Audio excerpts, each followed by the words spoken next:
एक समय की बात है। कोयरी नाम का एक गांव था और उस गांव में जगन्नाथ नाम का एक किसान रहता था।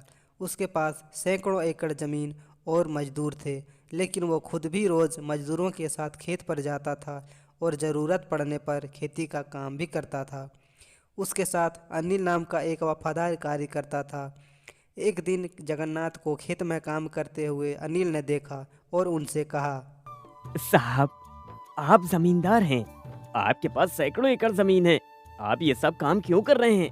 आप बैठिए और आराम करिए। ये सब काम हम संभाल लेंगे। अरे तुम गलत समझ रहे हो। तुम सब तो हो, लेकिन बचपन से मैं इस खेत को देखे बिना चैन से नहीं सो सकता। तुम सब कितना भी काम कर लो, मेरे मन को शांति तब मिलेगी जब मैं अपने हाथों से काम करूंगा। तो मुझे बैठने के लिए मत कहो। ठीक है साहब, लेकिन आप बुरा ना माने। मेरे पास आपके लिए एक सुझाव है। मैं आपसे इसलिए बोल रहा हूँ क्योंकि आप हम सबसे बड़े हैं और मैं आपका सम्मान करता हूँ। अभी के लिए आप थोड़ा आराम करिए। यहाँ के सारे काम हम लोग कर लेंगे। अरे ये क्या, सुझाव के नाम पर तुम सलाह ऐसी दे रहे हो? तुम्हें क्या लगता है अब मैं बूढ़ा हो गया हूँ? अरे साहब, मुझ में इतनी हिम्मत कहाँ। अब आपको अपनी जिम्मेदारी बेटे सतीश को सौंपनी चाहिए। बस मुझे इतना ही कहना है। अरे तुम फिर से मुझे सलाह दे रहे हो। ये मेरी गलती है कि मैंने तुम्हें इतनी आज़ादी दी। साहब ऐसा बिल्कुल नहीं है। बचपन में मेरे पापा मुझे यहीं छोड़ कर गए थे। उस दिन से मैं आपके लिए काम कर रहा हूँ और मैं यहीं पर बड़ा हुआ। मैं आपको सलाह कैसे दे सकता हूँ? मैं कितना भी बड़ा हो जाऊँ, लेकिन आपका सम्मान हमेशा करूँगा। तुम बहुत होशियार हो। इतनी बुद्धिमानी से बात करते हो कि मैं तुमसे जीत नहीं पाता। यही कारण है कि तुम मुझे पसंद हो। और हाँ, मुझे तुम्हारा सुझाव पसंद आया और सतीश बहुत जल्द यहाँ पर काम करने भी आएगा। एक बार वो अपनी शिक्षा अच्छी तरह से पूरी कर ले, फिर मैं अपनी सारी जिम्मेदारियां उसे सौंप दूंगा। साहब, मेरी इतनी तारीफ मत करो। आपसे जीतने की मेरी इतनी हैसियत नहीं। मैं तो सिर्फ कारोबार में आपकी मदद करना चाहता हूँ, इसलिए ये सब कहा आपसे। कोई बात नहीं, चलो घर चलते हैं। एक दिन जगन्नाथ का इकलौता पुत्र सतीश अपनी शिक्षा पूरी करके घर लौटता है। जगन्नाथ सतीश को अपनी जिम्मेदारियां देना चाहते थे और खुद सेवानिवृत्त होना चाहते थे। इसलिए उन्होंने एक दिन सतीश को पास बुलाया और कहा। सतीश, कल से मेरे साथ खेत में आओ। मैं तुम्हें खेती और खेती करने का तरीका सिखाता हूँ। मेरे बाद तुम्हें इन कामों को संभालना है। पिताजी, मेरी इच्छा के अनुसार आपने मुझे उच्च अध्ययन के लिए जाने दिया, लेकिन अब मैं खेती नहीं कर सकता हूँ। देखो सतीश, हम ज्ञान प्राप्त करने के लिए अध्ययन करते हैं। शिक्षा हमारे काम को बेहतर बनाती है और ये कहीं नहीं लिखा कि कोई विद्वान खेती नहीं कर सकता। हमारी खेती से हमारे अलावा कई लोगों का पेट भरता है। और मैं तुम्हें बता दूं कि अपना काम करने में कोई शर्म नहीं होती है। तुम्हें खेती का काम करना चाहिए। आपने सही कहा पापा, खेती तो बढ़िया काम है, लेकिन उसमें मुनाफा नहीं। साल भर इतनी मेहनत करने के बाद भी हम बहुत अच्छी आमदनी की उम्मीद कैसे कर सकते हैं? हम अकाल या भारी बारिश की भविष्यवाणी नहीं कर सकते और ना ही हम इसके बारे में कभी सुनिश्चित हो सकते हैं। अरे, तुम मुझे खेती के बारे में ज्ञान दे रहे हो। बताओ, तुमने क्या फैसला किया है? क्या तुम खेती करना चाहते हो? मुझे वक्त चाहिए। मैं एक व्यवसाय स्थापित करना चाहता हूँ या फिर सरकारी नौकरी करना चाहता हूँ। आप मुझे थोड़ा वक्त दीजिए पापा। ठीक है, मैं तुम्हें समय दूंगा। मुझे तुम्हारी बातों से लगता है तुम सही हो। खेती में काफ़ी मुश्किलें और नुकसान भी है। जैसा तुम चाहो करो, लेकिन एक शर्त है, मैं तुम्हें समय दूंगा। जाओ और उन नौकरियों की तलाश करो जिनमें कोई कठिनाई और हानि ना हो। अगर तुम्हें ऐसा कोई काम मिलता है तो बेशक करो। ठीक है पिताजी, मुझे ऐसा काम बहुत जल्द मिलेगा। ठीक है, लेकिन पहले हमारे गांव के सबसे बड़े व्यापारी राम सिंह से मिलो। उनके पास एक हफ्ता रुको और उनसे कुछ तकनीकी सीखो। अपने पिता के कहने पर सतीश अपने गांव के उस बड़े व्यापारी के पास गया जिनका नाम राम सिंह है। वो लाखों का व्यापार करते थे। और बाबू, क्या नाम है तुम्हारा? अरे साहब, मेरा नाम सतीश है। मैं जगन्नाथ का पुत्र हूँ। मैं अपनी शिक्षा पूरी करने के बाद आपके पास आया हूँ। एक नया व्यवसाय शुरू करना चाहता हूँ। तो मेरे पिताजी ने मुझसे आपसे तकनीक सीखने के लिए भेजा है। अरे, आप हमारे जगन्नाथ भाई के पुत्र हैं। ये तो काफी अच्छी बात है, लेकिन आपके पास तो सैकड़ों एकड़ जमीन है। मैं इतनी पढ़ाई करने के बाद खेती नहीं करना चाहता हूँ, इसीलिए मैं आपके पास आया व्यापार की कठिनाई और मुश्किलों को जानने के लिए। और इसके साथ ही मैं अपना व्यवसाय शुरू करना चाहता हूँ। ये सब नई पीढ़ी के बच्चे ऐसे क्यों हैं? आपको ये सब खेल लगता है, लेकिन व्यापार करना कोई आसान काम नहीं है। कोई बात नहीं, आप तकनीक सीखना चाहते हैं तो ठीक है, कल से आइए और चल रहे लेन देन पर नजर रखिए। सतीश बहुत खुश हुआ क्योंकि राम सिंह उसे व्यापार सिखाने के लिए राजी हो गए। जब वो अपने घर वापस आया तो उसके पापा ने उससे पूछा, अरे सतीश, तुम इतने खुश क्यों हो? ऐसा क्या हुआ है? हाँ पापा, वो राम सिंह मुझे व्यापार सिखाने के लिए राजी हो गए हैं। उन्होंने मुझे कल आने को कहा। अच्छी बात है, उनके साथ रहो और देखो कि क्या करते हैं वो। यह कहकर सतीश वहाँ से चला गया और उसी वक्त अनिल वहाँ आया और अपने मालिक से बोला, अरे साहब, मैंने सोचा था आप सारी जिम्मेदारी सतीश को देकर आराम करेंगे, लेकिन आप तो उन्हें व्यापार के लिए प्रोत्साहित कर रहे हैं। देखो अनिल, वो पढ़ा लिखा है, उसके अपने सोच विचार हैं। वो व्यापार करना चाहता है तो ठीक है, देखते हैं। अगर वो सफल हुआ तो मुझे खुशी होगी। ठीक है साहब, आपकी जैसी मर्जी, लेकिन खेती, जब तक मुझ में ताकत है मैं इसका ख्याल रखूंगा। इसके बारे में हम बाद में सोचेंगे। अगली सुबह सतीश खुशी खुशी राम सिंह के पास गया। राम सिंह का समुद्री व्यापार है। हर दिन वो जहाजों से ढेर चीज़ों का आयात और निर्यात करता है। अरे सतीश, आओ आओ, लगता है तुमने व्यापार करने का निश्चय पक्का कर लिया है। हाँ साहब, मेरे कुछ सवाल हैं, क्या आप उनका जवाब देंगे? अरे, पहले दिन ही इतने सवाल जवाब? ठीक है, पूछो, मैं बताऊंगा। आखिर ऐसा कौन सा व्यवसाय है जिसमें हमें बहुत अधिक लाभ मिले? देखो बेटा, तुम पढ़े लिखे हो, फिर भी तुम मुझसे इस तरह के सवाल कर रहे हो।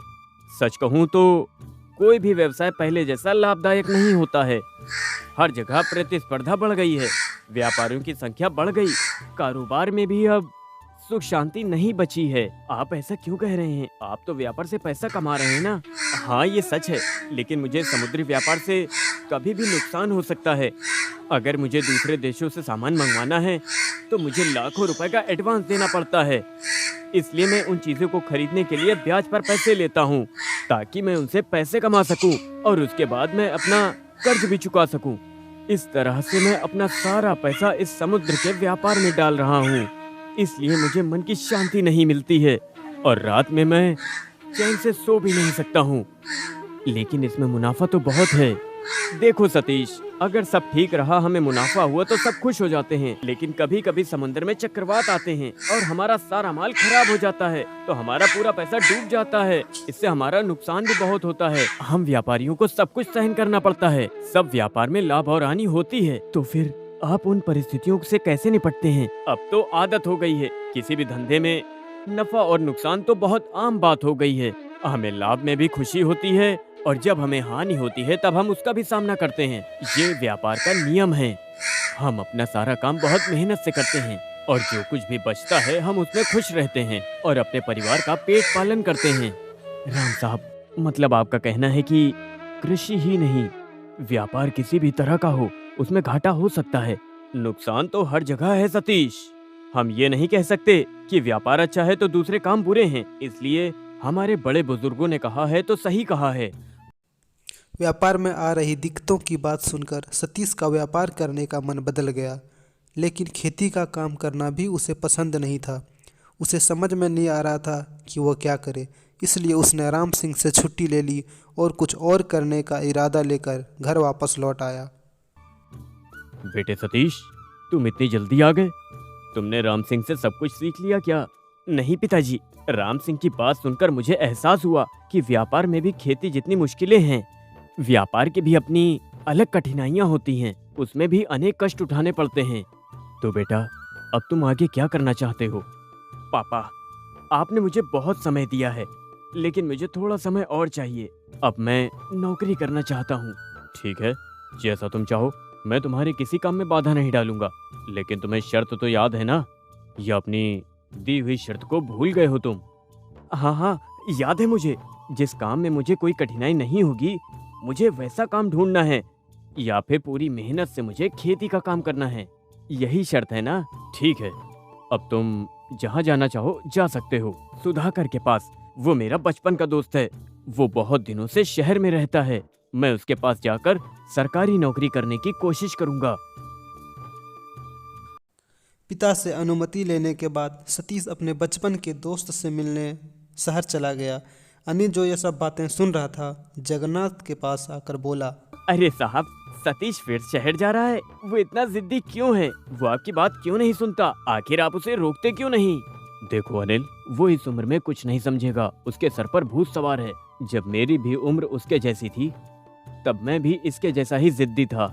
अगर मैं अभी इसे इस वक्त रोकूंगा तो इसे जीवन भर पछतावा रहेगा और उसे मुझ पर गुस्सा आएगा। वो जो कुछ भी व्यापार करना चाहता है, मैं उसकी उसे अनुमति दे रहा हूँ, ताकि वो अपने जीवन के सारे तजुर्बे अपने अनुभव से ही सीखे। हाँ साहब, वो बहुत खुशनसीब है कि उसे आप जैसा पिता मिला।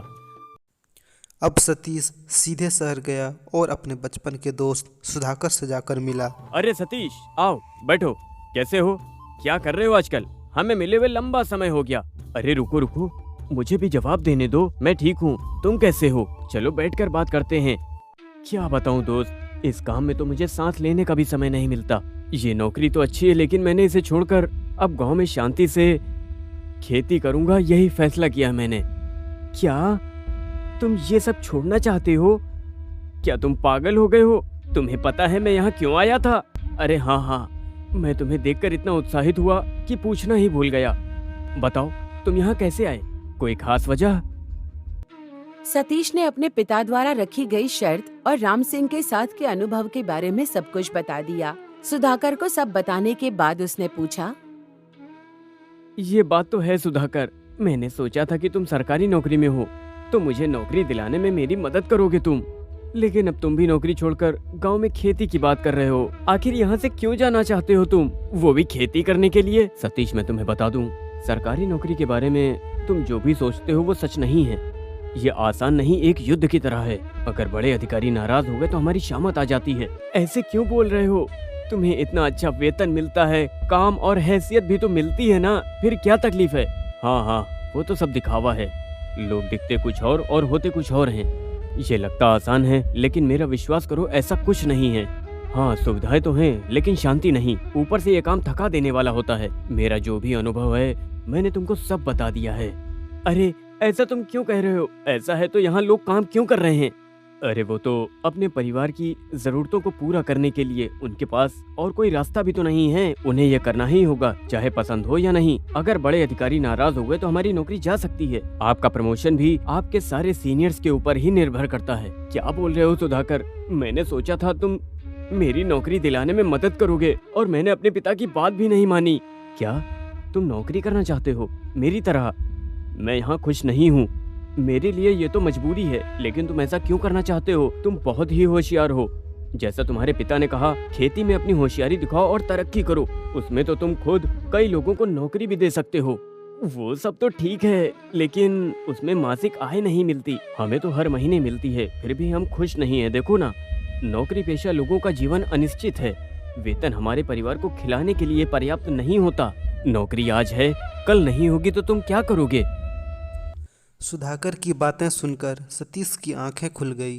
वो सब कुछ समझ गया और वापस घर आ गया। शहर से लौटे बेटे का उदास चेहरा देखकर जगन्नाथ ने उससे पूछा। क्या हुआ बेटा, तुम उदास क्यों हो? अपने दोस्त से मिलाए? उसने क्या कहा? हाँ पापा, जैसा आपने कहा मैं सबसे मिला और एक बात समझ में आई। बिना मुश्किलों को सहन करे कोई भी काम नहीं होता। ये सब दूर से ही अच्छा लगता है। मैंने बचपन से आपको खेती करते देखा, सोचा था ये तो बहुत छोटा सा काम है, लेकिन अब देखिए, अब मैं हार गया हूँ पापा। ऐसा मत कहो, तुम हारे नहीं हो। तुमने सोचा कि सिर्फ खेती में ही बहुत कठिनाइयां हैं। ये तुम्हारी गलती नहीं है, तुमने सिर्फ मुझे काम करते देखा है। लेकिन सच्चाई ये है कि जहाँ लाभ होता है वहाँ नुकसान भी होता है। उसी तरह जहाँ सुख है वहाँ कठिनाई भी होती है। कोई भी व्यापार हो वो आसान नहीं होता। कठिनाइयाँ हमारे जीवन का अहम हिस्सा हैं। अगर हमारे अंदर आत्मविश्वास है तो हम जीवन में कठिनाइयों का सामना करके बहुत आगे बढ़ सकते हैं। आप सही कह रहे हैं पापा। अगर हमारे अंदर आत्मविश्वास है तो हम किसी भी मुश्किल का सामना कर सकते हैं। मुझे अपनी गलती का एहसास हो गया है। मैं आपसे माफी मांगता हूँ। मैं अपनी नौकरी का सपना छोड़कर अपनी खेती में व्यवसाय आगे बढ़ाऊंगा और खूब तरक्की करूंगा। बहुत अच्छे बेटा, तुम्हें हमारे काम की कीमत पता चली। कोई भी काम बड़ा या छोटा नहीं होता, ये सब काम करने वाले की बुद्धि पर निर्भर करता है। क्या कहते हो अनिल? बिल्कुल सही कहा साहब, मैं आपकी बात से सहमत हूँ और मैं सतीश का समर्थन करूंगा। यह कहकर सब हंस पड़े। उस दिन के बाद सतीश रोज खेत पर जाता था। कृषि में नई नई तकनीकियों का प्रयोग कर उसने बहुत ही कम समय में काफ़ी तरक्की कर ली और वो गांव का सबसे कामयाब किसान बन गया। जगन्नाथ अपने बेटे में यह परिवर्तन देखकर काफ़ी खुश हुआ और काम छोड़कर आराम करने लगा और साथ ही अनिल अपने नए मालिक को कृषि के मुख्य कार्यों में मदद करने लगे। अब सभी लोग खुश थे। अगर आपको ये कहानी पसंद आई तो इसे लाइक करें, शेयर करें और अधिक कहानियों के लिए हमारे कार्टून स्टोरी हिंदी चैनल को सब्सक्राइब करें।